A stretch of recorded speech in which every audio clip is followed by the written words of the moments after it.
Η Σάρα Τσιν καθόταν ήσυχη στην θέση 14C, μια συνηθισμένη επιβάτηδα που απολάμβανε το ποτό της και απέφευγε τις αδιάκριτες συζητήσεις.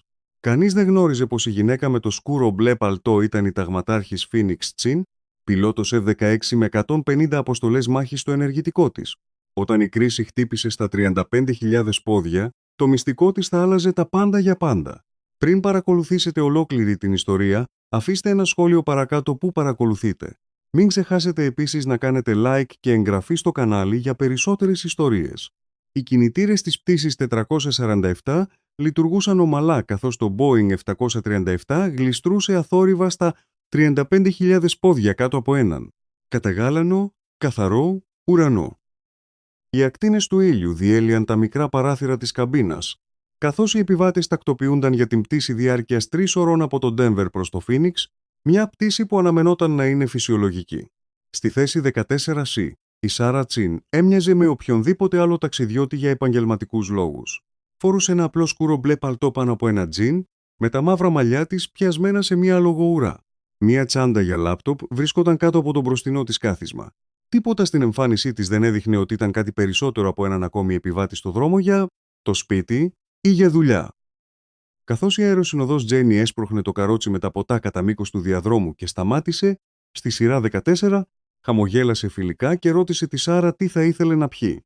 Η Σάρα ζήτησε μόνο νερό και την ευχαρίστησε ευγενικά. Η Τζένι έκανε μικρές κουβεντούλες, ρωτώντας αν η Σάρα πετούσε για δουλειά ή για αναψυχή. Η Σάρα απάντησε ότι ήταν λίγο από τα δύο, εξηγώντας ότι επισκεπτόταν συγγενείς στο Φίνιξ. Η Τζένι σχολίασε ότι ο χρόνος με την οικογένεια ήταν σημαντικός.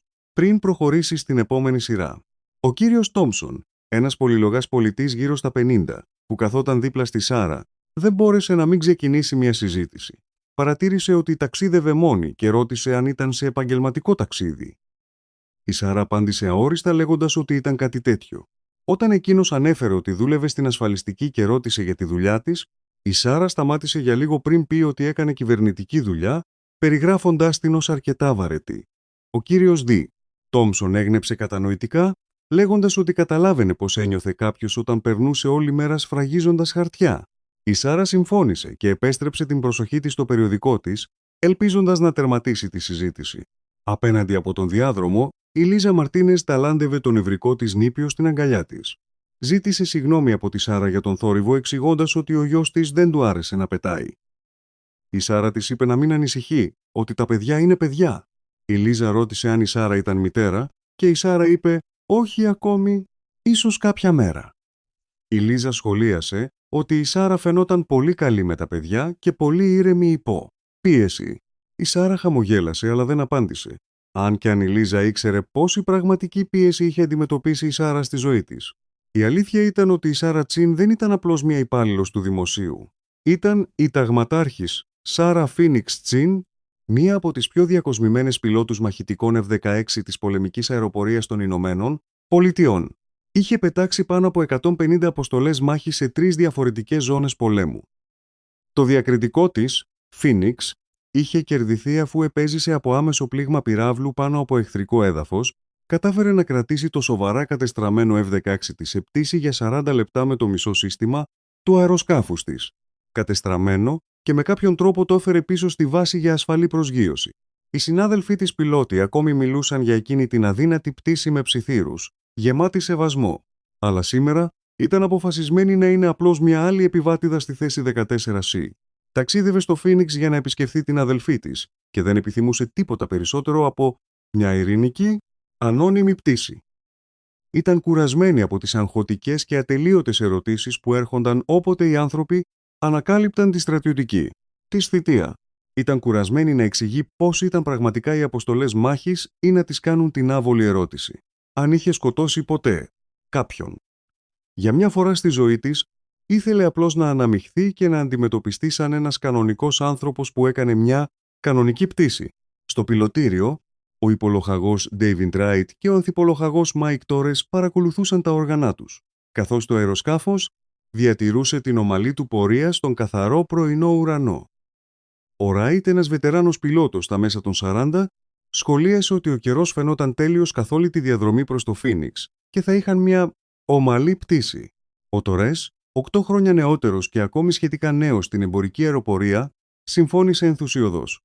Μετά την αντιμετώπιση έντονης αναταραχής στην πτήση της προηγούμενης ημέρας που είχε αφήσει τους επιβάτες άρρωστους και αναστατωμένους, είπε ότι θα έπαιρνε ευχαρίστως ένα βαρετό, ανώδυνο ταξίδι οποιαδήποτε μέρα της εβδομάδας. Ο Ράιτ προσάρμοζε τα ακουστικά του όταν μία τραχιά φωνή ακούστηκε από το ραδιόφωνο από το κέντρο. Denver. Ο ελεγκτής εναέριας κυκλοφορίας ενημέρωσε την πτήση 447 ότι παρακολουθούσαν ένα άγνωστο αεροσκάφος κάπου στην περιοχή. Τους έδωσε εντολή να διατηρήσουν την τρέχουσα πορεία και υψόμετρό τους. Ο Ράιτ αναγνώρισε τη μετάδοση και ζήτησε περισσότερες λεπτομέρειες για το άγνωστο αεροσκάφος. Το κέντρο Denver απάντησε ότι δεν είχαν πρόσθετες πληροφορίες εκείνη τη στιγμή, αλλά έστελναν στρατιωτικά μέσα για να ερευνήσουν την κατάσταση. Τόνισαν ότι η εμπορική πτήση θα πρέπει απλώς να συνεχίσει τις κανονικές της επιχειρήσεις. Ο Ράιτ και ο Τορές αντάλλαξαν ανήσυχες ματιές. Ο Τορές ρώτησε χαμηλόφωνα αν θα έπρεπε να ενημερώσουν τους επιβάτες για το πιθανό πρόβλημα.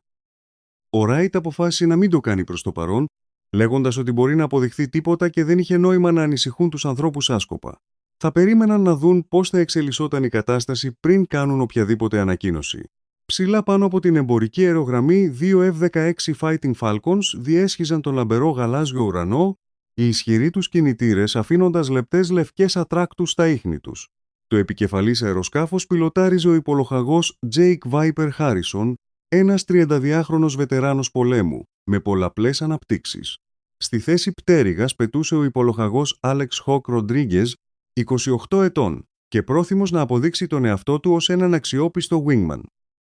Μέσα στο πιλωτήριο του F-16 του, ο υπολοχαγός Χάρισον σάρωνε την οθόνη του ραντάρ του, διατηρώντας συνεχή ραδιοφωνική επαφή με τον έλεγχο εδάφους. Επικοινώνησε με το κέντρο Denver λέγοντας ότι πλησίαζαν τις παρεχόμενες συντεταγμένες, αλλά δεν είχαν ακόμη οπτική επαφή με το άγνωστο αεροσκάφος. Ο wingman του, ο Hawk, ήρθε από το ραδιόφωνο για να αναφέρει ότι έπιανε κάτι στο ραντάρ του στην κατεύθυνση 240 δεκράτων και ανέβαινε στα 30.000 πόδια υψόμετρο. Ο Viper επιβεβαίωσε ότι μπορούσε να δει τον στόχο στο δικό του ραντάρ και ενημέρωσε το κέντρο Denver ότι είχαν επαφή με το άγνωστο αεροσκάφος και κινούνταν για αναχέτηση. Τα δύο F-16 έστριψαν απότομα αριστερά, η απίστευτη ευελιξία τους επέτρεπε να αλλάζουν κατεύθυνση σχεδόν ακαριαία. Η ξαφνική στροφή δημιούργησε έντονα G-force που πίεζαν και τους δύο πιλότους βαθιά στα καθίσματα τους, αλλά ήταν καλά εκπαιδευμένοι για να χειριστούν τέτοιο στρες. Μέσα σε λίγα δευτερόλεπτα, έτρεχαν προς το μυστηριώδες αεροσκάφος που είχε εμφανιστεί στις οθόνες ραντάρ τους. Πίσω στο εμπορικό αεροσκάφος, η Σάρα διάβαζε ήσυχα το περιοδικό της όταν παρατήρησε ότι το αεροπλάνο έκανε μια διακριτική διόρθωση πορείας. Οι λεπτές της αισθήσεις που αναπτύχθηκαν μέσω ετών στρατιωτικής πτήσης αντιλήφθηκαν αμέσως την ελαφρά αλλαγή στον τόνο του κινητήρα και τη στάση του αεροσκάφους. Κοίταξε έξω από το παράθυρό της, αλλά δεν μπορούσε να δει τίποτα ασυνήθιστο στον άδειο ουρανό γύρω τους. Ο κύριος Τόμσον, λιγότερο έμπειρος με τις αεροναυτικές επιχειρήσεις, ρώτησε αν μόλις είχαν στρίψει. Η Σάρα του είπε ότι είχαν στρίψει ελαφρώς, πιθανώς απλώς για να αποφύγουν τον καιρό μπροστά. Αλλά εκείνη γνώριζε καλύτερα. Αυτό που είχε νιώσει δεν ήταν καθόλου ελιγμός αποφυγής καιρού. Η ακριβής φύση της αλλαγής πορείας, ο τρόπος που την εκτέλεσαν οι πιλότοι και ο χρονισμός, όλα έδειχναν ένα πράγμα. Αυτή ήταν μια στρατιωτική διευθυνόμενη προσαρμογή πορείας. Κάποιος στον έλεγχο εναέριας κυκλοφορίας είχε διατάξει αυτή την απόκλιση για λόγους που σχετίζονταν με την εθνική ασφάλεια ή στρατιωτικές επιχειρήσεις. Ο σφιγμός της Σάρα επιταχύνθηκε ελαφρώς, αν και πρόσεξε να διατηρήσει την έκφρασή της απόλυτα ήρεμη και ουδέτερη. Στο πιλωτήριο, το κέντρο Denver επέστρεψε στο ραδιόφωνο με νέες οδηγίες. Είπαν στην πτήση 447 να αποκλίνει 10 δεξιά από την τρέχουσα πορεία της λόγω στρατιωτικών επιχειρήσεων που διεξάγονταν στην περιοχή τους. Ο υπολοχαγός Ράιτ αναγνώρισε την οδηγία και άρχισε να στρίβει το αεροσκάφος προς τη νέα κατεύθυνση, ενώ ο ανθυπολοχαγός Τορές παρακολουθούσε όλες τις ραδιοφωνικές συχνότητες για πρόσθετες πληροφορίες. Άκουγαν στρατιωτικές επικοινωνίες να διαρρέουν στα κανάλια έκτακτης ανάγκης, επιβεβαιώνοντας την υποψία του Ράιτ ότι κάτι σημαντικό συνέβαινε κοντά. Ο του σχολίασε ότι ακουγόταν σαν να κινητοποιούσαν μαχητικά αεροσκάφη για κάποιο είδος επιχείρησης.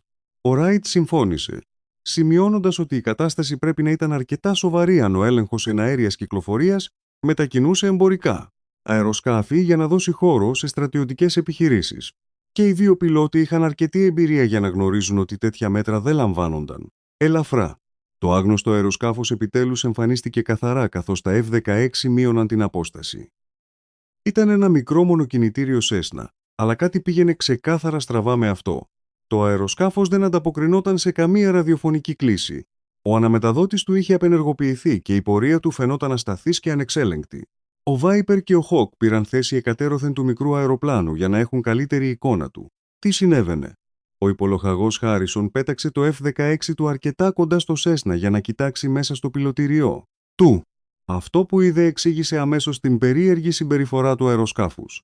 Επικοινώνησε με το κέντρο Denver για να αναφέρει ότι είχαν οπτική επαφή με το άγνωστο αεροσκάφος, αναγνωρίζοντάς το ως ένα μονοκινητήριο Cessna χωρίς ορατό αριθμό ουράς. Το πιο σημαντικό, το αεροσκάφος δεν ανταποκρινόταν σε κλήσεις στη συχνότητα έκτακτης ανάγκης GUARD. Ο κύριος Τόμψον γύρισε προς τη Σάρα με εμφανή ανησυχία ζωγραφισμένη στο πρόσωπό του. Είπε ότι αυτό δεν του φαινόταν καθόλου ασήμαντο και τη ρώτησε αν είχε δει ποτέ κάτι παρόμοιο. Η Σάρα κοίταζε το F-16 που διατηρούσε τέλειο σχηματισμό με το αεροσκάφος τους, παρατηρώντας λεπτομέρειες που οι περισσότεροι επιβάτες δεν θα είχαν προσέξει ποτέ. Τη διαμόρφωση των όπλων, το επίπεδο δεξιοτήτων του πιλότου, εμφανές στην ομαλή πτήση του και τον επαγγελματικό τρόπο με τον οποίο εκτελούσε την αποστολή συνοδείας. Ψεύτηκε ομαλά λέγοντας τον κύριο Τόμψον ότι ούτε εκείνη είχε δει ποτέ κάτι παρόμοιο, παρόλο που η αλήθεια ήταν ότι είχε βρεθεί και στις δύο πλευρές αυτής ακριβώς της κατάστασης πολλές φορές κατά τη διάρκεια της στρατιωτικής της καριέρας. Στο πιλωτήριο, το κέντρο του Denver επικοινώνησε με την πτήση 447 για να τους ενημερώσει επίσημα ότι είχαν πλέον στρατιωτική συνοδεία.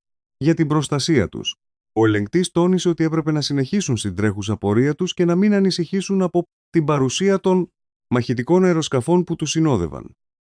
Ο πλοίαρχος Ράιτ αναγνώρισε τη μετάδοση και ρώτησε αν το κέντρο του Denver μπορούσε να παράσχει οποιασδήποτε επιπλέον λεπτομέρειες σχετικά με την κατάσταση που αντιμετώπιζαν. Ο ελεγκτής εναέριας κυκλοφορίας εξήγησε συνοπτικά ότι υπήρχε ένα αεροσκάφος που δεν ανταποκρινόταν στην περιοχή τους και ότι η συνοδεία ήταν καθαρά προληπτική για να διασφαλιστεί η ασφάλεια όλων των πολιτικών αεροσκαφών. Ο Ράιτ παρατήρησε ότι το ραδιόφωνο του έπιανε στρατιωτικές επικοινωνίες σε γειτονικές συχνότητες. Προσάρμοσε το ακουστικό του για να ακούσει πιο προσεκτικά τι έλεγαν οι πιλότοι των μαχητικών, ελπίζοντας να κατανοήσει καλύτερα τι συνέβαινε πραγματικά εκεί έξω. Η κατάσταση με τον ανέστητο πιλότο στο Cessna γινόταν όλο και πιο κρίσιμη λεπτό προς λεπτό. Το μικρό αεροσκάφος είχε εισέλθει σε μια ρηχή βουτιά και κατευθυνόταν ευθεία προς τα περίχωρα του Phoenix, όπου ζούσαν και εργάζονταν χιλιάδες άνθρωποι. Ο Viper πετούσε δίπλα στο αεροσκάφος που είχε ξεφύγει από τον έλεγχο, δοκιμάζοντας απεγνωσμένα διαφορετικές ραδιοσυχνότητες σε μια προσπάθεια να ξυπνήσει τον ανίκανο πιλότο πριν η κατάσταση γίνει πραγματικά καταστροφική. Ο πλοίαρχος Χάρισον μετέδωσε σε πολλαπλές συχνότητες έκτακτης ανάγκης, αυτοπροσδιοριζόμενος ως πιλότος μαχητικού της πολεμικής αεροπορίας των Ηνωμένων Πολιτειών που πετούσε στο Δέλτα Φ Ροχο Τάου Ομικρόν Cessna. Ζήτησε από τον άγνωστο πιλότο να κουνήσει τα φτερά του αν μπορούσε να ακούσει τη μετάδοση, αλλά δεν υπήρχε απάντηση. Το μικρό αεροσκάφος συνέχιζε την σταθερή του κάθοδο, περνώντας τώρα τα 28.000 πόδια και χωρίς να δείχνει σημάδια αλλαγής πορείας ή υψομέτρου. Ο Viper επικοινώνησε με το κέντρο του Denver με αυξανόμενη επίγουσα ανάγκη, αναφέροντας ότι το αεροσκάφος κατέβαινε στα 28.000 πόδια και κατευθυνόταν ευθεία προς κατοικημένες περιοχές του Phoenix. Ζήτησε άμεση καθοδήγηση σχετικά με τους κανόνες εμπλοκής, ουσιαστικά ζητώντας άδεια για να λάβει πιο δραστικά μέτρα για να αποτρέψει το αεροσκάφος που είχε ξεφύγει από τον έλεγχο, από το να συντριβεί σε κτίρια ή γειτονιές όπου θα μπορούσε να σκοτώσει αθώους ανθρώπους στο έδαφος. Το κέντρο του Denver έδωσε άδεια στον Viper να χρησιμοποιήσει κάθε απαραίτητο μέσο για να αποτρέψει το αεροσκάφος από το να φτάσει σε κατοικημένες περιοχές. Αλλά πριν λάβουν τέτοια ακραία μέτρα, ήθελαν να δοκιμάσουν κάτι άλλο πρώτα. Όταν ο Viper ρώτησε τι είχαν στο μυαλό τους, ο ελεγκτής αποκάλυψε ότι είχαν πληροφορίες που υποδείκνυαν ότι υπήρχε ένας εξειδικευμένος πιλότος στο αεροσκάφος 447. Σχεδίαζαν να συνδέσουν αυτόν τον πιλότο με τον Viper στη συχνότητα έκτακτης ανάγκης για να δουν αν μπορούσε να παράσχει βοήθεια στην κρίση. Ο Viper εξεπλάγει ακούγοντας τον ελεγκτή να αναφέρεται στον πιλότο ως αυτή και ζήτησε επιβεβαίωση ότι μιλούσαν για γυναίκα πιλότο. Το κέντρο του Ντένβερ το επιβεβαίωσε και του ζήτησε να περιμένει ενώ έκαναν τη σύνδεση. Ο Βάιπερ δεν μπορούσε να κρύψει την περιέργειά του για το ποια θα μπορούσε να είναι αυτή η μυστηριώδης γυναίκα πιλότος και τι προσόντα θα μπορούσε να έχει που θα ήταν χρήσιμα σε αυτή την κατάσταση. Στο πολιτικό αεροσκάφος, η Τζένι πλησίασε την θέση της Σάρα με έκφραση ανησυχίας στο πρόσωπό της. Είπε στη Σάρα ότι έπρεπε να πάει στο μπροστινό μέρος του αεροπλάνου γιατί οι πιλότοι ήθελαν να της μιλήσουν. Η Σάρα ήταν μπερδεμένη και ρώτησε γιατί θα χρειαζόταν να μιλήσουν συγκεκριμένα σε εκείνη. Η Τζένι εξήγησε ότι ο έλεγχος εναέριας κυκλοφορίας είχε ζητήσει τη Σάρα με το όνομά της, αν και δεν ήξερε γιατί. Ο κύριος Τόμψον απέτησε να μάθει τι συνέβαινε και γιατί το πλήρωμα της πτήσης χρειαζόταν να μιλήσει συγκεκριμένα στη Σάρα. Η Τζένι παραδέχτηκε ότι δεν είχε αυτές τις λεπτομέρειες, αλλά τόνισε ότι η Σάρα έπρεπε να έρθει μαζί της αμέσως. Η Σάρα έλυσε τη ζώνη ασφαλείας της και ακολούθησε την Τζένι προς το πιλωτήριο, γνωρίζοντας πλέον καλά ότι κάθε επιβάτη στην καμπίνα την κοιτούσε και αναρωτιόταν γιατί την ξεχώριζαν κατά τη διάρκεια αυτής της κρίσης.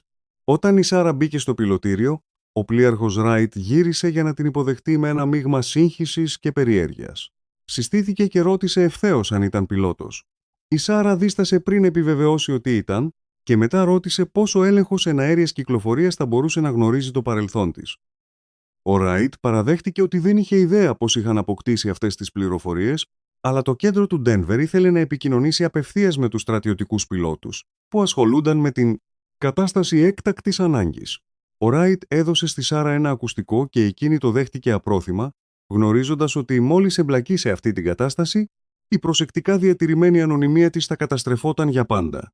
Φόρεσε το ακουστικό και συστήθηκε απλά ως η επιβάτης της πτήσης 447, ελπίζοντας να αποφύγει να αποκαλύψει πολλά για το παρελθόν της.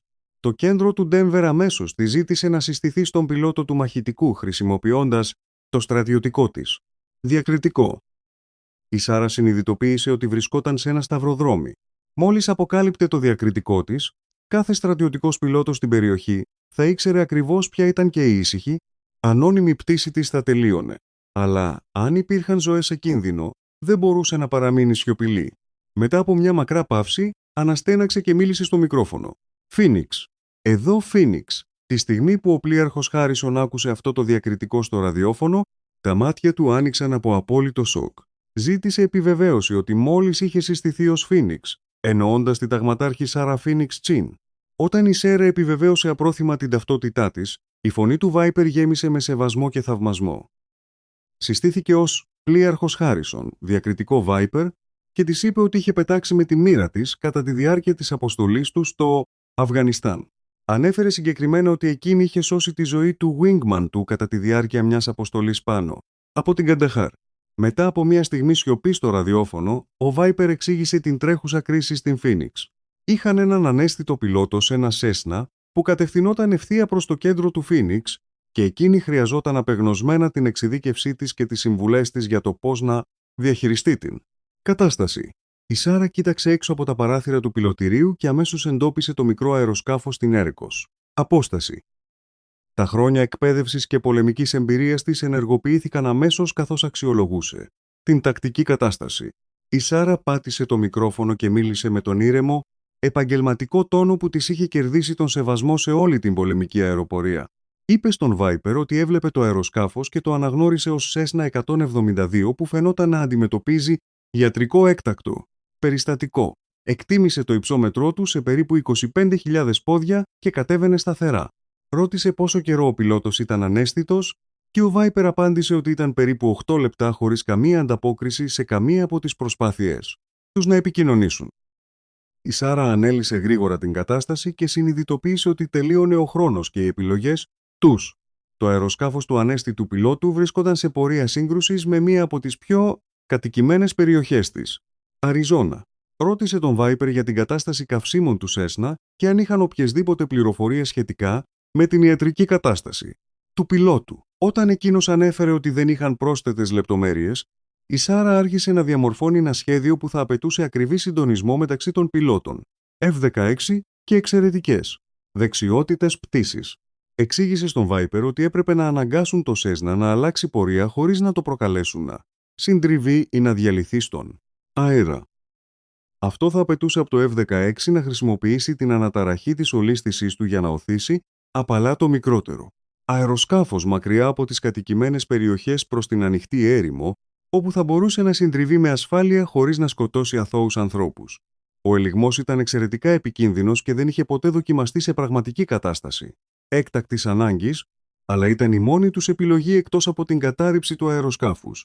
Καθώς η Σάρα περίγραφε τη σύνθετη διαδικασία μέσω ραδιοφώνου, όλοι στο πιλωτήριο της πτήσης 447 άκουγαν με θαυμασμό. Ο πλοίαρχος Ράιτ και ο πρώτος αξιωματικός Τόρες αντάλλαξαν βλέμματα, συνειδητοποιώντας ότι είχαν μια πραγματική στρατιωτική ηρωίδα στο πιλωτήριό τους. Η γυναίκα που είχαν θεωρήσει απλή επιβάτη κατήθυνε ήρεμα μια επιχείρηση ζωής ή θανάτου που αφορούσε μαχητικά αεροσκάφη και ένα αεροσκάφος που είχε ξεφύγει από τον έλεγχο. Ο Βάιπερ αναγνώρισε το σχέδιο της Φίνιξ και άρχισε να τοποθετεί το F-16 του σε σχέση με το Τσέσνα. Είχε απόλυτη εμπιστοσύνη στις τακτικές γνώσεις και την εμπειρία πτήσης της, έχοντας ακούσει ιστορίες για τις θρυλικές αποστολές της καθ' όλη τη διάρκεια της καριέρας του. Κάθε πιλότος στην πολεμική αεροπορία γνώριζε τη φήμη της Φίνιξ για την επιτυχή ολοκλήρωση, ακατόρθωτων διασώσεων και την επιβίωση σε καταστάσεις που θα έπρεπε να είναι θανατηφόρες. Εν τω μεταξύ, ο Χοκ συνέχιζε τη συνοδεία του πολιτικού αεροσκάφους, αλλά μπορούσε να ακούει τα πάντα που συνέβαιναν στο ραδιόφωνο. Όταν συνειδητοποίησε ότι η διάσημη Φίνιξ βρισκόταν πραγματικά στο επιβατικό αεροπλάνο που προστάτευε, ζήτησε άδεια να διακόψει τη συνοδεία και να βοηθήσει στην αναχέτηση του Σέσνα. Ωστόσο, τόσο η Φίνιξ όσο και ο Βάιπερ συμφώνησαν ότι έπρεπε να διατηρήσει τη θέση του με την πτήση 447 μέχρι να επιληθεί η άμεση κρίση. Οι επιβάτες της πολιτικής πτήσης δεν είχαν ιδέα ότι η ήσυχη γυναίκα από τη θέση 14C κατήθυνε τώρα μια σύνθετη στρατιωτική επιχείρηση από το πιλωτήριό τους. Συνέχισαν να κοιτούν έξω από τα παράθυρα το F-16 που πετούσε δίπλα τους. Ανησυχούσαν για το είδος του έκτακτου περιστατικού που θα απαιτούσε στρατιωτική συνοδεία, αλλά αγνοούσαν εντελώς ότι μία από τις πιο διακοσμημένες πιλότους μάχης της πολεμικής αεροπορίας καθόταν λίγες σειρές μακριά τους. Η Σάρα συνέχισε να παρέχει τακτική καθοδήγηση στον Βάιπερ καθώς πλησίαζε το Σέσνα που είχε ξεφύγει από τον έλεγχο. Τον προειδοποίησε για την ακριβή τοποθέτηση που απαιτούνταν για την αποτελεσματική χρήση της αναταραχής της ολίσθησης χωρίς να προκαλέσει το μικρότερο αεροσκάφος να μπει σε ανεξέλεγκτη περιστροφή. Το περιθώριο λάθους ήταν απίστευτα μικρό και ένα λάθος θα μπορούσε να οδηγήσει στην άμεση καταστροφή. Το κέντρο του Ντένβερ ενέκρινε το αίτημα. Κατανοώντας τη σημασία της χειρονομίας, ο Χοκ έλαβε άδεια να διακόψει τη συνοδεία και να ενωθεί με τον Βάιπερ για τον σχηματισμό χαιρετισμού.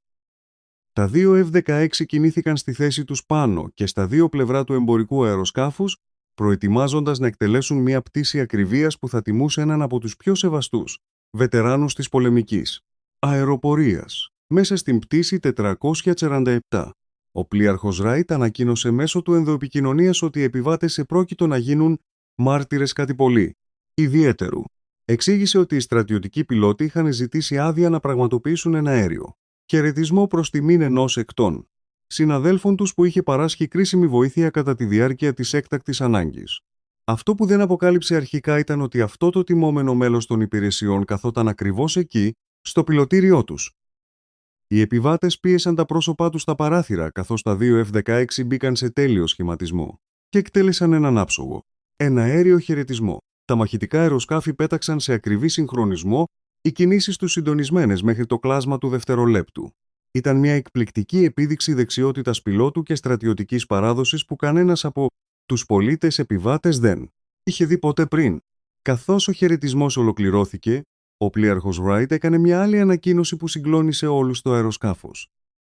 Αποκάλυψε ότι ο εναέριος χαιρετισμός είχε πραγματοποιηθεί προς τιμήν της ταγματάρχου Σέρα Φίνιξ Τσιν, μιας από τις πιο διακοσμημένες πιλότους μαχητικών στην ιστορία της πολεμικής αεροπορίας των Ηνωμένων Πολιτειών, η οποία τυχαίνει να ταξιδεύει ως επιβάτη στην πτήση του σήμερα.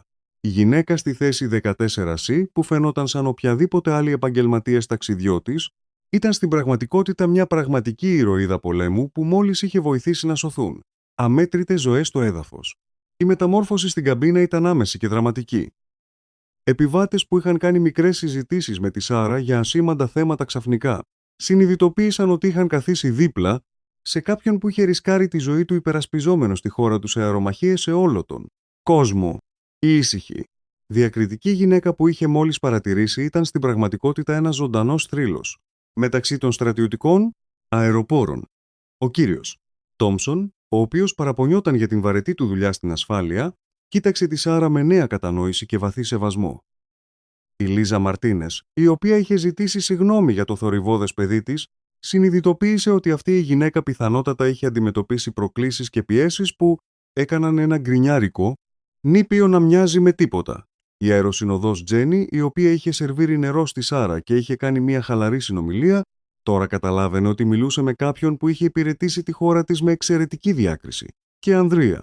Καθώς η Σάρα επέστρεψε στη θέση της, ολόκληρη η καμπίνα την παρακολουθούσε με ένα μείγμα δέους, σεβασμού και περιέργειας.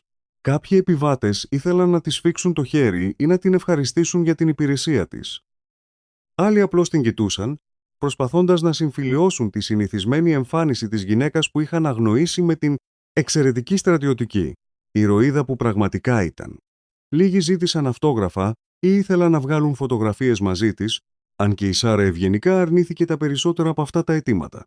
Το υπόλοιπο της πτήσης πέρασε σε μια εντελώς διαφορετική ατμόσφαιρα από το πρώτο μισό. Οι επιβάτες μιλούσαν με ψιθυριστούς, ευλαβικούς τόνους για τον εναέριο χαιρετισμό που είχαν παρακολουθήσει και την παρουσία μιας πραγματικής ηρωίδας, πολέμου ανάμεσά τους. Η Σάρα προσπάθησε να επιστρέψει στο περιοδικό της, αλλά βρήκε αδύνατο να ανακτήσει την ανωνυμία που είχε απολαύσει νωρίτερα στην πτήση. Η κάλυψή της είχε καταρρεύσει και δεν υπήρχε επιστροφή στο να είναι απλώς ένας άλλος επιβάτης στη θέση 14C. Όταν η πτήση 447 τελικά προσγειώθηκε στο Φίνιξ, η είδηση του περιστατικού είχε ήδη διαδοθεί μέσω των μέσων κοινωνικής δικτύωσης και των ειδησεογραφικών δικτύων. Κάμερες και δημοσιογράφοι περίμεναν στην πύλη, ελπίζοντας να πάρουν συνέντευξη από τον θρυλικό πιλότο που είχε βοηθήσει στην επίλυσή της. Κρίση στον αέρα. Η ασφάλεια του αεροδρομίου έπρεπε να συνοδεύσει τη Σάρα μέσα στον τερματικό σταθμό για να την προστατεύσει από το αυξανόμενο πλήθος ανθρώπων που ήθελαν να τη συναντήσουν ή απλώς να ρίξουν μια ματιά στον διάσημο. Φίνικα. Καθώς η Σάρα περπατούσε στο αεροδρόμιο, σκέφτηκε την ηρωνία της κατάστασης. Είχε επιβιβαστεί στην πτήση ελπίζοντας για ένα ήσυχο ανώνυμο ταξίδι για να επισκεφτεί την αδελφή της. Ανταυτού, είχε καταλήξει να διευθύνει μια πολύπλοκη επιχείρηση διάσωσης από 35.000 πόδια και να λάβει έναν πρωτοφανή εναέριο χαιρετισμό από τους συναδέλφους της μαχητές πιλότους. Η προσπάθειά της να αναμειχθεί ως ένας συνηθισμένος επιβάτης είχε καταστραφεί ολοσχερός, αλλά έπρεπε να παραδεχτεί ότι υπήρχε κάτι ικανοποιητικό στο να χρησιμοποιεί τις δεξιότητές της για να σώσει ζωές άλλη μία φορά. Το περιστατικό έγινε εθνική είδηση μέσα σε λίγες ώρες με βίντεο του εναέριου χαιρετισμού να μεταδίδεται σε τηλεοπτικούς σταθμούς σε όλη τη χώρα. Ειδικοί στην στρατιωτική αεροπορία επένεσαν την καινοτόμο τεχνική διάσωσης που είχε χρησιμοποιηθεί για την εκτροπή του Σέσνα που είχε αποπροσανατολιστεί και η Σάρα βρέθηκε απρόθυμα να επιστρέφει στο προσκήνιο που προσπαθούσε να αποφύγει. Τις επόμενες ημέρες, η Σάρα έλαβε επένους από την ηγεσία της πολεμικής αεροπορίας και αιτήματα για συνεντεύξεις από ειδησεογραφικούς οργανισμούς σε όλο τον κόσμο.